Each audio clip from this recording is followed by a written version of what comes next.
அனைவருக்கும் வணக்கம். இன்றைக்கி நம்ம வீட்டில் என்ன ஸ்பெஷல்னா கேரட்டும் கேழ்வரகும் தாங்க. என்னது கேரட்டும் கேழ்வரகுமா? அதை வச்சு என்ன பண்ணீங்கன்னு தானே கேட்குறீங்க. வாங்க பார்க்கலாம். ஒன்றும் இல்லைங்க, கேரட்டை நல்லா துருவி பொரியல் பண்ணிவிட்டு பொரியல் சாதம் பண்ணிவிட்டு கொடுத்துட்டேன். ரெகுலராக வெஜிடபிள்ஸ் அந்த மாதிரி வச்சு அமிச்சா அப்படி எடுத்துகிட்டு வராங்க. அதனால தான் இந்த பிளானு. ஸ்நாக்ஸ்க்கு வந்து பார்த்திங்கன்னா ராகி சேமியாவில் புட்டு மாதிரி பண்ணி கொடுத்துட்டேன்.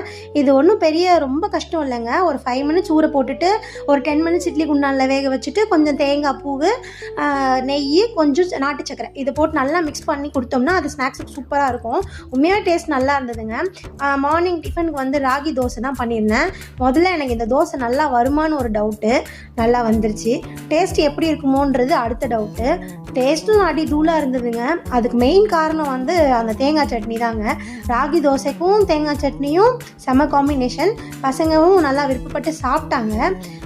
ரெகுலராக அந்த தோசை, நார்மல் தோசை, இட்லி இந்த மாதிரி கொடுக்கும்போது இந்த மாதிரி தானியங்களை சேர்க்கும்போது அவங்களுக்கு கொஞ்சம் டிஃப்ரெண்ட்டாக இருந்த மாதிரி இருக்கும், ஹெல்த்தியாக இருந்த மாதிரி இருக்கும். இதெல்லாம் சாப்பிட்டுட்டு பசங்க கிளம்பிட்டாங்க.